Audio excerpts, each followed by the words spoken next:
नमस्कार, आप देख रहे हैं एमपी न्यूज़। मैं हूं पूजा रघुवीर, आपके साथ न्यूज़ रूम में बात करेंगे एमपी की कुछ बड़ी महत्वपूर्ण खबरों पर बात करेंगे। शिवराज सरकार की बैठक जो है इस वक्त इस दौरान पचमढ़ी में चल रही है। पचमढ़ी में बैठक के दौरान गृह मंत्री नरोत्तम मिश्रा ने अरविंद केजरीवाल पर एक तंज कसा है। गृह मंत्री नरोत्तम मिश्रा ने दिल्ली सरकार के मुख्यमंत्री केजरीवाल पर तीखा तंज कसा है।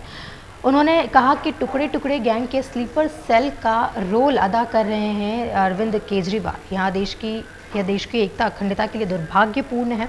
उन्होंने कहा भाजपा पर कटाक्ष करने से पहले केजरीवाल अपने गिरबान में झांक कर देखे। उन्होंने हमेशा देश को जोड़ने की जगह तोड़ने का ही काम किया है। गृह मंत्री कैबिनेट चिंतन बैठक में शामिल होने गृह मंत्री पचमढ़ी पहुंचे थे। इस दौरान वे कश्मीर और द कश्मीर फाइल्स फिल्म के संदर्भ में बात कर रहे थे। दरअसल अरविंद केजरीवाल ने जो है द कश्मीर फाइल्स फिल्म को लेकर बीजेपी के लिए ये कहा है कि बीजेपी इस फिल्म का बहुत ज़्यादा ही प्रमोशन कर रही है।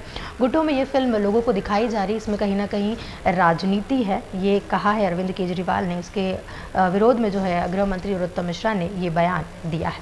बढ़ते हैं अगली खबर की ओर। इंदौर के हाईकोर्ट चौराहे पर गाड़ियों की आवाज़ पर डांस करने वाले ट्रैफिक कॉप रंजीत सिंह अब देश के सीमावर्ती प्रदेश लद्दाख में यातायात संभालते हुए दिखाई देंगे। कुछ दिन पहले लद्दाख के पुलिस अधीक्षक ने इंदौर पुलिस कमिश्नर को पत्र लिख रंजीत को लद्दाख भेजने का आग्रह किया था। इंदौर के ऐसे पहले ट्रैफिक जवान हैं रंजीत, जो किसी दूसरे प्रदेश में जाकर यातायात के गुर सिखाएंगे।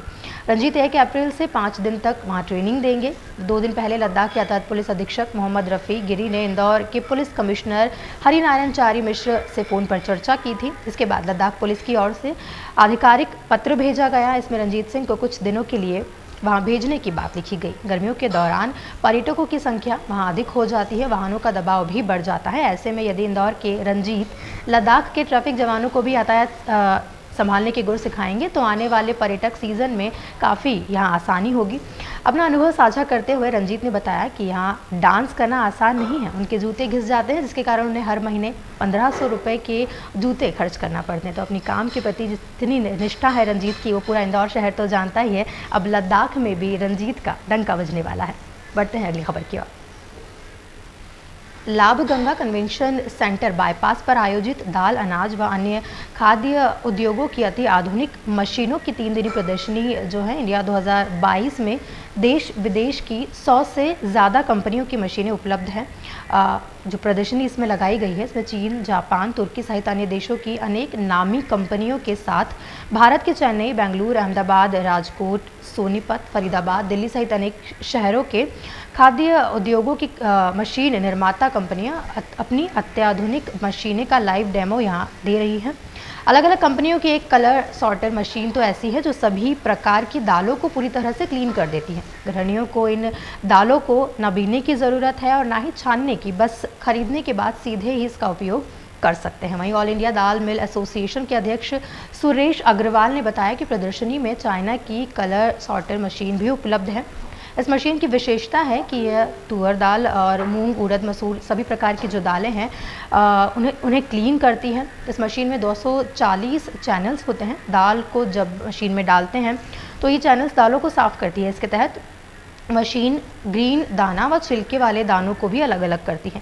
इस दौरान एक और जो है वो ग्रीन दाने हो जाते हैं और दूसरी ओर डैमेज दाने हो जाते हैं। तीसरी ओर वे दाने जाते हैं जो प्रोसेस के दौरान छिलके छूट गए हैं। फिर मशीन बाकी दाल सुपर फाइन बनाकर बाहर निकालती है।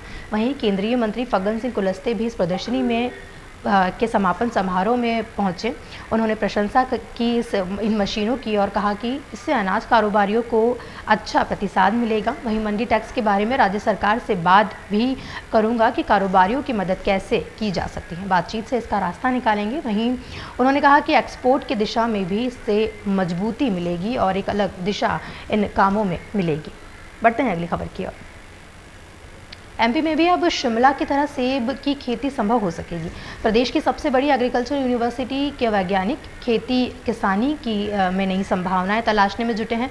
14 महीने पहले रिसर्च के तौर पर प्रदेश की सबसे बड़ी एग्रीकल्चर यूनिवर्सिटी JNKVB कैंपस में रोपे गए सेब के पौधों में फूल खिलाए हैं। वहीं अब इससे फल बनने की प्रोसेस शुरू होगी। फल भी उम्मीद के मुताबिक आए तो ये महाकौशल के लिए बड़ी क्रांति होगी। इसके शुरुआती रिजल्ट जो है उत्साह बढ़ाने वाले हैं। पूर्व में अमरकंटक के अमरकंटक के सेब और नाशपाती की कई वर्षों पहले खेती होती रही है। वहीं कोविड के समय कृषि विश्वविद्यालय में 14 महीने पहले हिमाचल प्रदेश के शिमला से सेब की हरिमन 99 किस्म के 10 पौधे मंगवाए गए थे। 3 सूख गए थे, जबकि 7 पौधों में अच्छी ग्रोथ पाई गई थी। वहीं सभी पौधों में अच्छी मात्रा में फूल भी आए हैं। ये फल में परिवर्तित हो गए तो इस तापमान में सेब की खेती करना भी अब संभव हो जाएगा। ये हमारे किसानों के लिए वरदान साबित होगा। हरिमन 99 किस्म के सेब का पौधा 45 डिग्री का तापमान आसानी से सहन कर सकता है। अभी तक की संभावना अच्छी है। उम्मीद है कि फूल आए तो फल भी आएंगे। इससे यहाँ भी सेब के बागान तैयार करने के रास्ते खुलेंगे। यानी कि कश्मीर के सेब, जम्मू के सेब आपने सुना होगा, मध्य प्रदेश के सेब भी आप जल्द ही सुनने वाले हैं। बढ़ते हैं अगली खबर की ओर।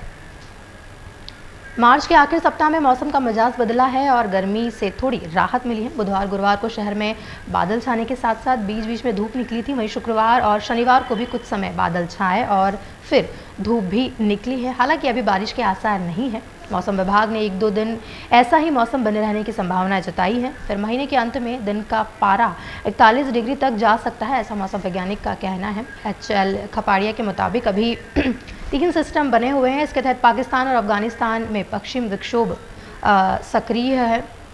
दूसरा अभी महाराष्ट्र में चक्रवात बना हुआ है। ऐसे ही उत्तरी पूर्व राज्यों में टर्फ लाइन बनी हुई है। इसके चलते दिन में बीच बीच में 2-3 घंटे बादल रहेंगे ही और 27-28 मार्च के बाद दिन का अधिकतम तापमान 41 से 42 डिग्री सेल्सियस तथा रात का तापमान 21 से 22 डिग्री सेल्सियस तक जा सकता है। बहरहाल पिछले दिनों की तुलना में भले ही तापमान कम हो, लेकिन शहर में गन्ने के रस के ठेलों सहित सभी शीतल पेयों की दुकान व आइसक्रीम पार्लर्स पर अब ग्राहकी बढ़ने लगी है। इसके साथ ही कैप की दुकानें भी अब सजने लगी है। मतलब कि गर्मी का मज़ा ले सकते हैं आप, गर्मी का आनंद ले सकते हैं, कैप पहन सकते हैं और अपने आप को ठंडा रखने के लिए गन्ने के जूस का सहारा भी आप ले सकते हैं। ये थी कुछ महत्वपूर्ण खबरें। बाकी खबरों के लिए आप बने रहें MP न्यूज़ के साथ। नमस्कार। MP की नब्ज, MP का हाल, मध्य प्रदेश की हर खबर MP न्यूज़ TV के साथ। लगातार खबरों के लिए सब्सक्राइब करें हमारा YouTube channel MP news TV। Latest updates के लिए बेल आइकन दबाना जरा भी न भूलें।